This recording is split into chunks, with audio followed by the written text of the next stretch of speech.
Hi friends, today I am giving a lecture on quantified statements with more than one variable in predicate logic. In the previous video, we are already discussed about negation of a quantified statement. Okay, now in this video, we have to discuss about quantified statements with more than one variable. Okay. Now let us consider P of x comma y. Okay, here x and y are called as subject or object or variables. Okay, P is nothing but predicate. Here P is nothing but predicate. Okay, here x and y are called as variables or objects or subjects. Okay, so this predicate belongs to these two variables, that is x and y. So this predicate contains only two subjects or variables, that is x and y. Okay, now this predicate is prefixed with more than one quantifier,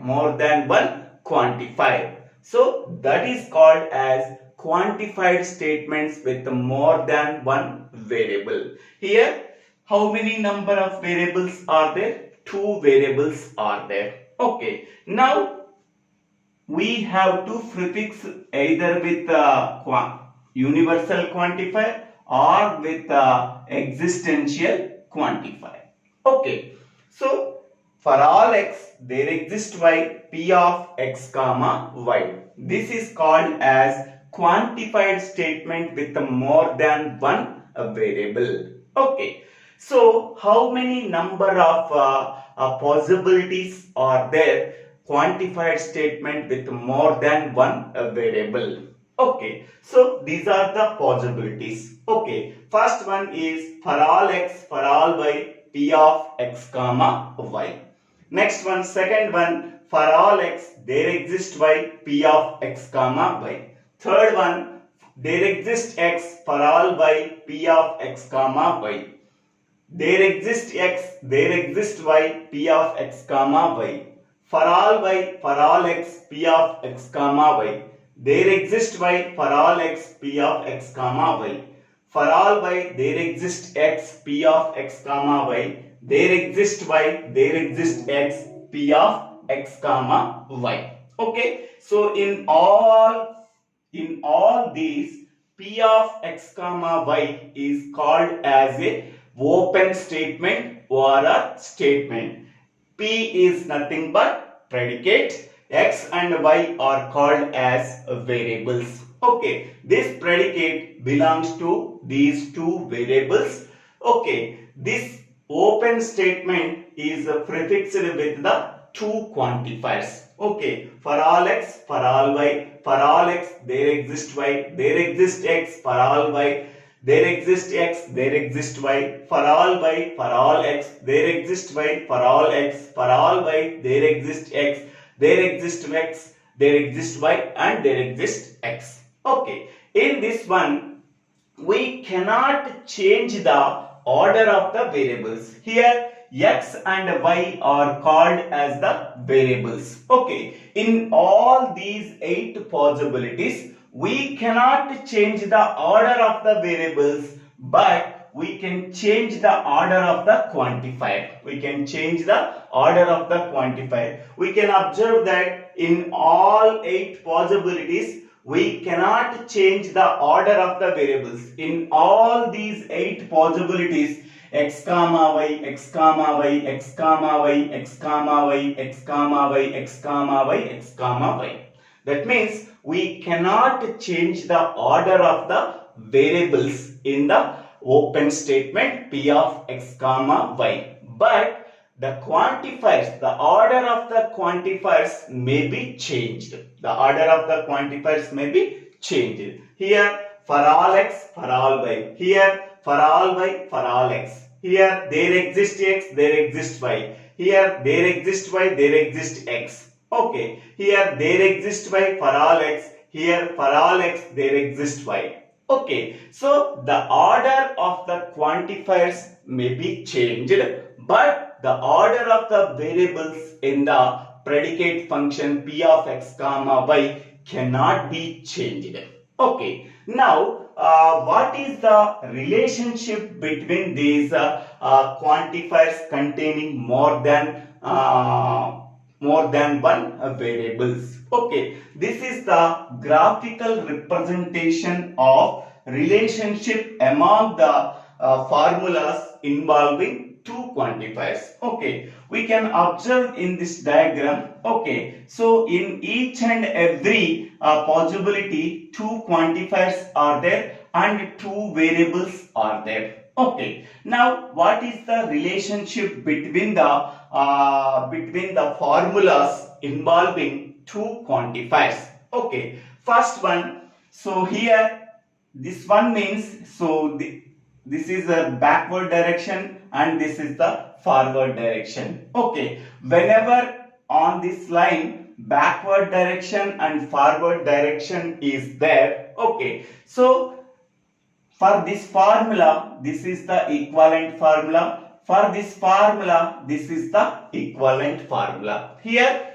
at this place and at this place we are seeing. For this formula, this is the equivalent formula. For this formula, this is the equivalent formula. So that is 1 and 8 are called as logical equivalence formula. So for all x, for all y, p of x comma y is logically equivalent to for all y, for all x, p of x comma y. Okay, we can observe that one point here. Both quantifiers are called as universal quantifier. Okay, so at that time the order of the quantifiers may be changed. Okay, here for all x, for all y. Here for all y, for all x, p of x comma y, p of x comma y. Next here 8th one. Here there exists x, there exists y. P of x comma y is logically equivalent to there exists y, there exists x, p of x comma y. Okay, for this one, this is the logical equivalence formula. For this one, this is the logical equivalence formula. Here we can observe that the quantifiers are homogeneous. Whenever the two quantifiers are homogeneous, that is for all x, for all y, we can change the order of the quantifiers, that is for all y, for all x. Okay, p of xy, p of xy is same. Here there exists y, there exists x. Both quantifiers are homogeneous quantifiers because both quantifiers are existential quantifier. Then so for this formula, the equivalent formula is there exists x, there exists y, p of x comma y. Okay, so 1 and 8 are called as logical equivalence formulas. Okay, logical equivalence formulas. Logical equivalence formulas 1 and 8. Okay, next one for second one. Okay, for second one, for all x, for all y, p of x comma y implies there exists y for all x, p of x comma y. So for second one, for all x, for all y, p of x comma y, here this arrow mark denotes implies. Implies there exists y for all x, p of x comma y. Okay, so whenever only forward direction arrow mark is there between this one and this one, okay, so this formula implies this one. Okay, this formula derives a conclusion as this one. So for all x, for all y, p of x comma y implies there exists y for all x. This is the second formula.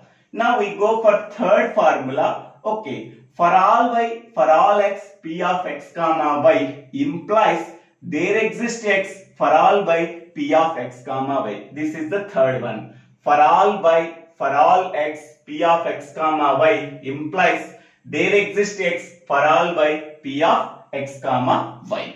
Okay. Next, fourth formula. There exists y for all x p of x comma y implies for all x there exists y p of x comma y. Okay.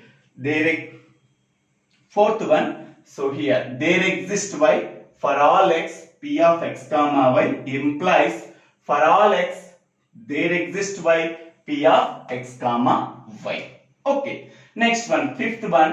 So there exists x for all p of x comma y implies for all there exists x p of x comma y. Next, sixth one.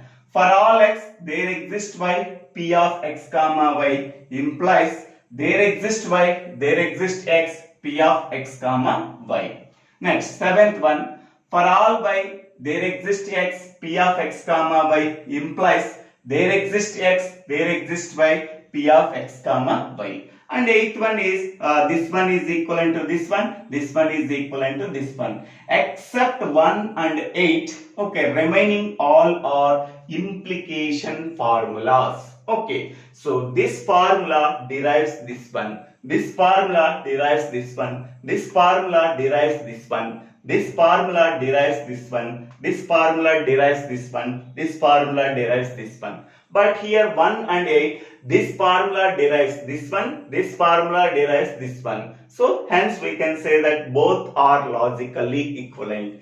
Here this formula derives this one, this formula derives this one. Both are logically equivalent formulas.